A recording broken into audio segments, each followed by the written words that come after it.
Hello, and welcome to the Wine Enthusiast podcast, your serving of wine trends and passionate people beyond the bottle.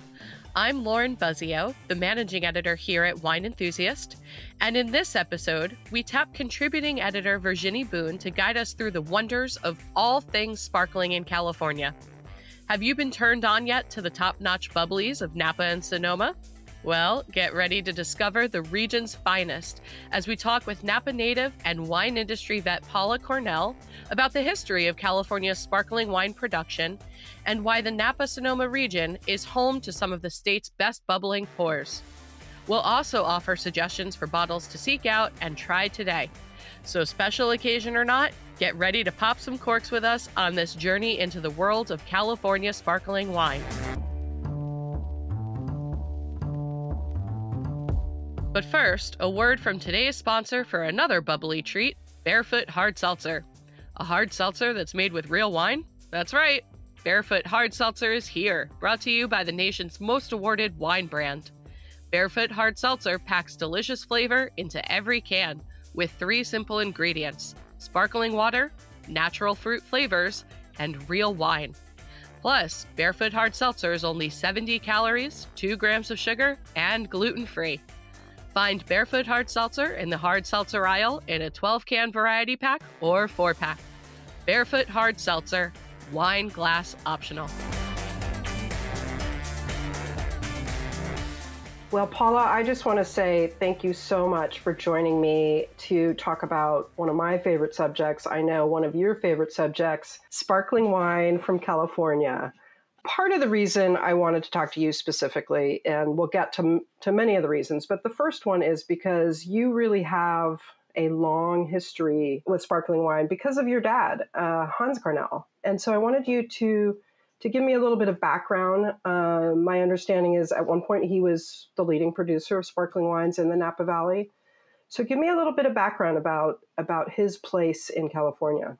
Well, thank you very much for having me. I'm so glad to be having a conversation with you, my dear. My father was born and raised in Germany and went to University of Geisenheim in Germany and studied winemaking. His great-grandparents and his far distant uncle all were in the German sect business in Germany. So German sect being German sparkling wine. He worked with his family, and unfortunately, in the middle of working with his family and having a good time skiing, he was captured by the Nazis and put in Dachau for 18 months. So his time being in the wine business in Germany was short-lived. Ended up getting 24 hours to get out of Germany after being in Dachau for 18 months. Went to London, and then quickly came to the United States with this, a sundry history of stories that the ship that he was on was bombed getting to New York. You can't write this stuff. It's pretty amazing. But he came to the United States and actually went from New York straight to the Midwest, to Ohio and Missouri, because at that time, that's where was one of the leading wine growing areas of the United States.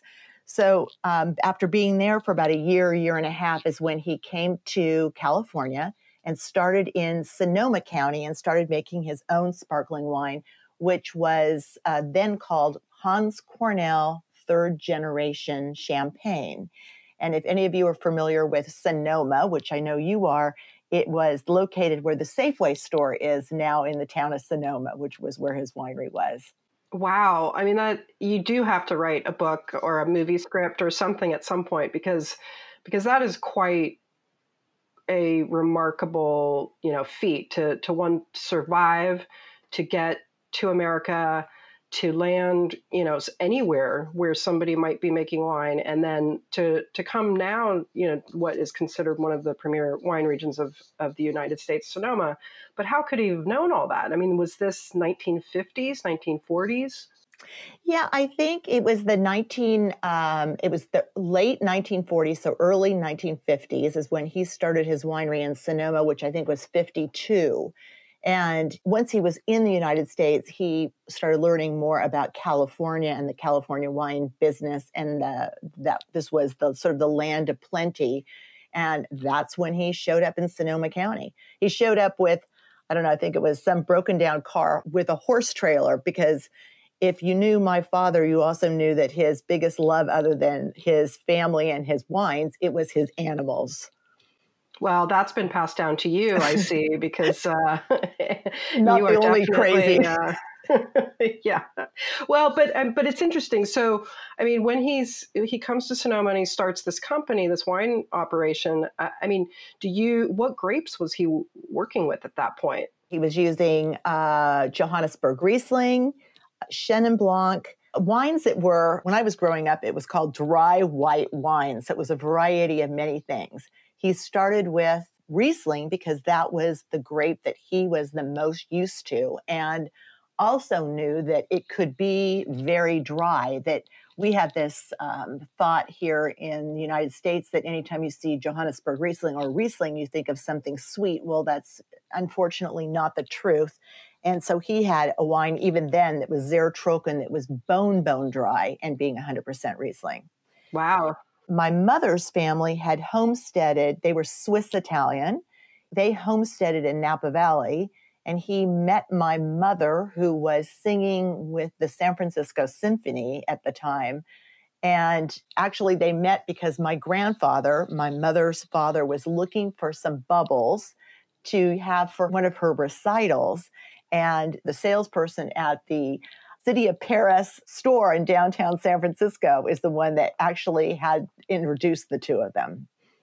That is okay. That goes into the book, the movie as well. I mean, on the one hand, it seems like much simpler times, and yet, not simple at all if you think of your dad's journey here and all the that he had to overcome. But they meet. Is that sort of after the all the bubbles that they enjoy, and then they get married? Is that when your dad sort of moves the wine production to Napa Valley? Okay. When they were dating, he was still in Sonoma, and then Italian Swiss Colony had this warehouse on Larkmead Lane right between St. Helena and Calistoga, and they pulled their dollars together, I think borrowed everything they possibly could to purchase that building. Now it's on the label of Frank Family Wines, but it's right down the road from Larkmead Vineyards. That's where Hanns Kornell champagne started, from the third generation now to his own brand. And that's where most everyone knew the brand for 38 years. Yeah. And so, around that time, who would have been some of his contemporaries? They're really, contemporaries. There was a very small group of vintners. I mean, I remember as a kid going to Napa Valley vintner meetings, and there was probably a dozen vintners. It was, there would be the Robert Madavi, there'd be Peter Madavi, there'd be Roy Raymond from Raymond. There would be, it was just a small, there was Louis Martini. There were just all these family wineries that were trying to make it, and everyone was working together. It was definitely a time when everyone did work together, and there was nothing that you could go out and buy the bigger, the better. This was all hard work, and you just put one foot in front of the other to survive. Yeah. I mean, it's crazy to think that really wasn't that long ago, and that you have these memories, and, you have contemporaries of your own who have those memories. And it's just, it's inconceivable how young ultimately the California wine industry is. Yeah, I think we forget that. I think we think that it was always this glamorous, we're basically glorified farmers. And it was a time when, all the kids, we all did every job in our wineries. And it wasn't looked at necessarily as work. It was just part of the things that you did. Yeah, it was just normal life for you. So you grew up on that winery. I didn't grow up there. We lived on another old family property that was my mother's family's property, but we spent so much time in that building. That building was just like someone that sat down at your dining room table. It was, a great old sort of a haunted winery that you could play hide and go seek in. You could do just about everything. My first job was selling peacock feathers, walnuts, and prunes in front of the tasting room. Okay, that doesn't happen anymore in the Napa Valley, I just No, want to say. no, not at all. But, we did, I mean, at least for me, I did every single job when in starting my business, going over to Rack and Riddle and looking at how the sparkling wine business has become so automated. I could say to all these guys, I did each and every one of those jobs by hand at one time, riddling bottles, getting my pigtails stuck in the labeling line, degorging the bottles, stacking bottles. Right. So but that's a good segue to sort of get into the fact that after a long time in the wine industry, growing up in the wine industry, and then of course you've had a career working with Napa Valley Vintners and working with a lot of other wineries to help them, you finally launched your own sparkling wine from the Napa Valley first, as well as you have a California Brut. But I mean, it must have been a complicated exercise for you. Like, do you do it? Why do you do it? How do you do it? I mean, I'm sure you went through a million different iterations in your head, but what did it finally take for you to get there, to put your name on it? I think it was always in the back of my mind after our winery closed in 92 that I would hope that I could be someday making sparkling wine. I love champagne. I love California sparkling wine. And so it's always been in the blood. My father used to always say we have more sparkling Burgundy in our veins than we do blood. And so it was always there. And it really took some really thought-provoking. And then it took the right partner. I have a very good friend, Pat Roney, who came to me and said, would I do a partnership with him? And it was the right match at the right time, and someone that could bring a sales and marketing or sales team to me coming up with this type of and style of wine I wanted to produce. Right. Okay. But you're not working with Riesling or Chenin Blanc at this point. No, not at all. I'm, and the time my family's winery closed, that also had changed drastically. We were still making a wine from Riesling, but then it had transferred to making Chardonnay and Pinot Noir. So for me, it was important that I started with a Napa Valley appellated wine. And so thank goodness Carneros is so close to us, and I had availability of fruit. So the Napa Valley is 98% Pinot Noir, and the rest Chardonnay. Right, right. So, I mean, and that's an interesting other way for you to sort of make it your own at this point. It is going to be sort of your own stamp on it and reflect the times that we're in, that we grow very different types of grapes in the Napa Valley. Absolutely. And, then we had when my family was in business, I think they had so many varietals of white wines, just as I said earlier. But, now it really is gone. It's gone much smaller of the grape varietals to choose from, but also the style I wanted to portray would be definitely much more classic, high acidity, but some nice fruit, being Pinot Noir and Chardonnay. Okay. So, in terms of launching your own sparkling wine, you've got the history, you've got the right partner, you've thought about this, obviously, for a long time. But do you think you're also hitting a really good moment in American appreciation and consumption for sparkling wine? I definitely think so. I grew up with it always being a celebratory product that you celebrated your wedding, your funeral, your divorce. My father always say that he loved the fact when people got divorced because they sold 2 bottles of champagne versus 1 bottle. That's hilarious. And so now I believe that we're all much more accustomed to drinking sparkling wine on a normal basis. That this isn't something that is just for a special occasion, that it goes extremely well with food, and extremely well with such a huge variety of food, as well as it could be used as an aperitif. It could be for your breakfast. It could be throughout your meal, or as a dessert wine too. So it really is very, very versatile. And I think people are just using it more. Some are mixing it, some are not, but it's much more available. But do you think it's also, our evolution as consumers in America, where we're also appreciating drier styles of wine, let's just say, and maybe not, we're not always in the mood for big, ripe, more higher in alcohol wines. And so sparkling really fits Yes. fits in so many places beyond occasion. It's also just the style that we are perhaps appreciating a little bit more than we did, even in your dad's heyday. Oh my goodness, yes. I mean, as you know, I live and die by Napa Valley Cabernet, and it is all of a sudden starting this brand and drinking much more of my own sparkling wine and going, holy heck, this is incredible. With its 12% alcohol, you can drink quite a bit of this. I like it. Yeah, I like it. I like it too. I like this. But yes, I think just in general, people are realizing that it is something that has got personality and it's got lots of flavor. It's not something that you have to take you have to take it seriously, but there's also a time for it just to enjoy it. Absolutely. So, but I want to talk about Sonoma and Napa being good regions for sparkling wine. I mean, we do have some history here, starting with Hanns Kornell for sure.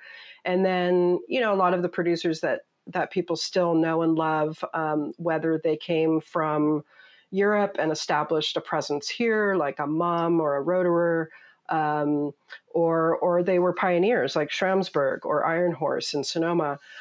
Clearly we have a lot of history, and we do have areas like Carneros and cooler parts of Sonoma that can do Pinot and Chardonnay for sparkling. But they're also perhaps challenging in terms of grape pricing. Is that some of what you had to go through in terms of establishing, you have a Napa Valley, but then you started a California brut? Absolutely. That's so, back to you, there was a reason why so much of the Europeans of the Mumms and Roederers and Chandon and so many came to Napa and Sonoma, because they knew that we had it was a great grape growing area, and there was great opportunities here. So now, even if you look at so many of those brands, you'll also see that Napa Valley or Sonoma is not necessarily on some of their lower price wines. Everybody's had to go somewhere different just because of the fact that the price of grapes is so incredibly high, not only here in Napa and Sonoma, but now in Anderson Valley also. We're just blessed that we have great fruit here. For me, for the California, I think the California Brut was the hardest actually of the two to not only come up with a style, but to also source the grapes, because I wanted something of quality. I wanted to over deliver in the bottle, but coming up with something that was, and having it Chardonnay based, needing it to be dry, yeasty, and still with great acid, it was hard to find the right place. Yeah, of course. And, and then you're also dealing with the fact that sparkling wine takes time on tirage, or there's more time in the bottles before release in some of these instances. There's vintage dating or non-vintage dating. So how did you tackle some of those questions? Well, I think that everyone needs to be aware that the making method champenois, the true traditional method of making sparkling wine or making champagne, is so time consuming and is so hand intensive, that it is amazing when you can see something that is under $20 or even under $50, that it is truly a bargain because of the amount of time, energy, how many times that bottle is hand touched before it is able to go out into the market.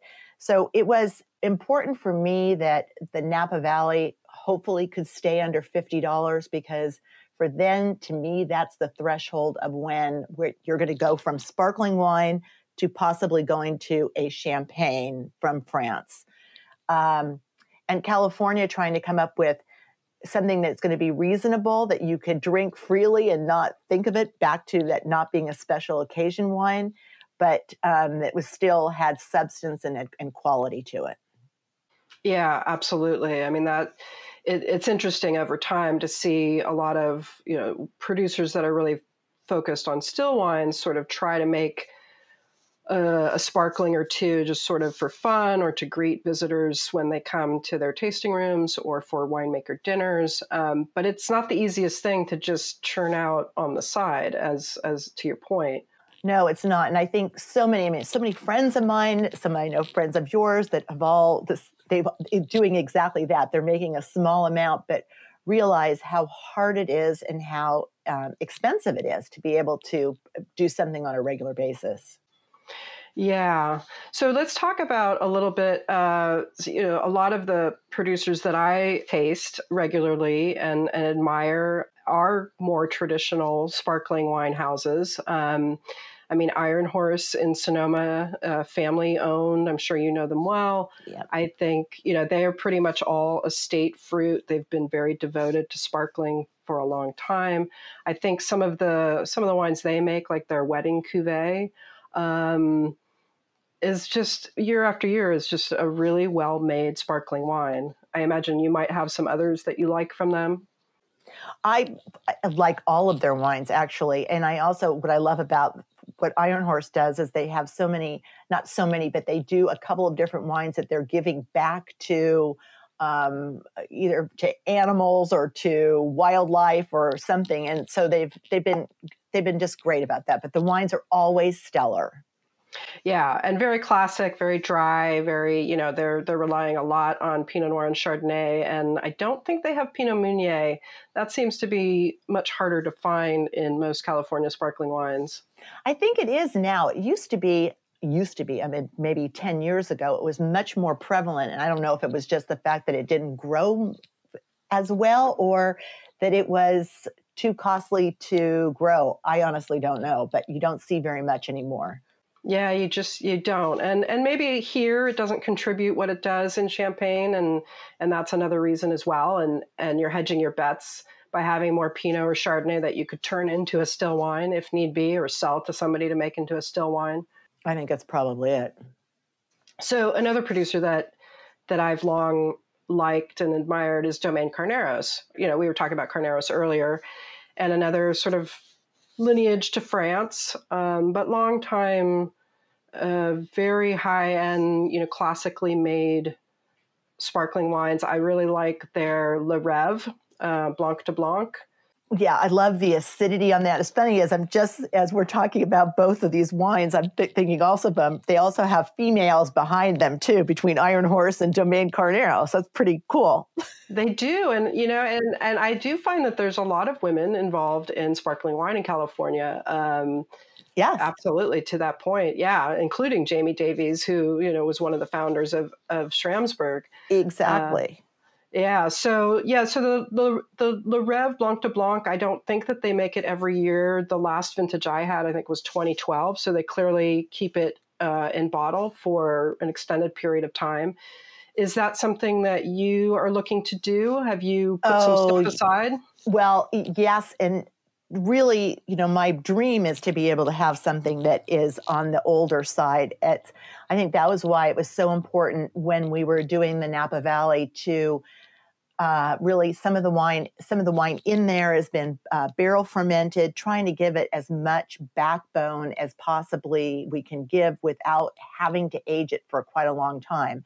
But yes, this harvest will be producing a Blanc de Blanc, and hopefully we're going to be able to age that for at least 4 years. We'll see, but we're hoping that we can get as much age as possible on it. But what I do love about Domaine Carneros is that dry and that the acidity and the yeastiness is a great blend together.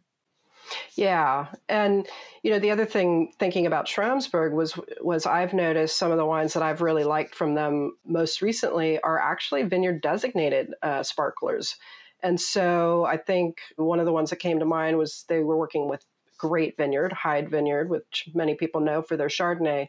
And they made a Blanc de Blanc that the last one I had, I think, was 2014. But I think it's interesting to vineyard designate sparkling. I haven't seen as much of that. What do you think? Is that interesting? Do you think that consumers are drawn to that, who maybe they don't know the producer, or maybe they're not drinking as much sparkling wine as they could, and this might be a good way to reach them? I think it's just another designate that could help them. You've got the name of the winery, the name of the vineyard, and then you have Napa Valley on top of it. My concern is if it gets too complicated, that we go in a different direction. I really do want to keep it as simple as possible. However, for the Napa Valley, I don't have Mitsuko's vineyard on the label, but it is 100% from one particular vineyard. So it's doable. It's just a matter of how much information you want to put on that label. Well, and I would have thought that part of the appeal in making sparkling is the freedom. I mean, it's one of the few categories of wine where you don't necessarily have to vintage date it. You don't necessarily have to specific appellate it. There's lots of freedom to some extent. And so you're sort of locking yourself in. It's interesting. It's like two different worlds of sparkling. It's so true, because you go to France. Last year I was in Champagne, and you visit someone like Krug, who has hundreds of different growers that they're dealing with, and they are making a beautiful blend of all those different wines or different styles that produce together something specific that they're interested in. But it's the group together that is bringing together what they want, or the style that they want. And that innovation is probably so much more difficult in a place as steeped in history and tradition as Champagne. But here in California, we do have, the ability to kind of play around and innovate. One of the producers, sparkling wine focused producers that I've discovered recently is called Carboniste. And it's a husband and wife, very small operation based in Napa. And they're working, with Pinot Noir and Chardonnay, but they're also doing some sparkling with Albarino and Pinot Gris. And, it's like new and different. And yet, having had the talk about what your dad was working with, it's also sort of a throwback. That is so true. And I have not had their wines yet, but it is so funny because when I was first working on both the Napa and the California, someone had brought up French Colombard. Now, here's a grape varietal we haven't heard about for quite a while, because there's really not much growing in Napa, certainly. And I remember so clearly seeing those samples of French Colombard, Chenin Blanc. Again, it was just a mixture of dry white. So we truly have gone full circle.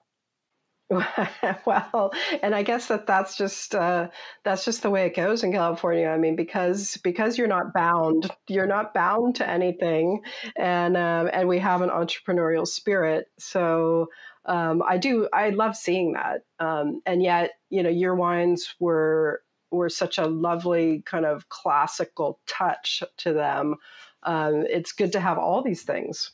Oh my God! Yes, we need variety by all means. Absolutely. Well, I loved talking to you about sparkling wine. I wish you continued success and exploration. And thank you so much for joining us today. Thank you for having me. Thanks for listening to this episode of the Wine Enthusiast podcast. I don't know about you, but I'm definitely ready for a glass of California sparkling wine right about now. We talked about a lot of different wines today, with many recommendations worth checking out, including recently reviewed selections from Napa and Sonoma sparkling wine producers such as Domaine Carneros, Iron Horse, Schramsberg, and, of course, the new wines from Paula Kornell. So be sure to visit winemag.com/podcast to learn more about these wines and where to find them. Subscribe to the Wine Enthusiast podcast on iTunes, Google Play, or wherever you find your podcasts. And if you liked today's episode, we'd love to read your review and hear what you think. And hey, why not tell your wine-loving friends to check us out too? You can also drop us a line at podcast@winemag.com. For more wine reviews, recipes, guides, deep dives, and stories, visit Wine Enthusiast online at winemag.com and connect with us on Instagram, Facebook, and Twitter @Wine Enthusiast. The Wine Enthusiast podcast is produced by Lauren Buzzio and Jenny Groza. Until next episode, cheers.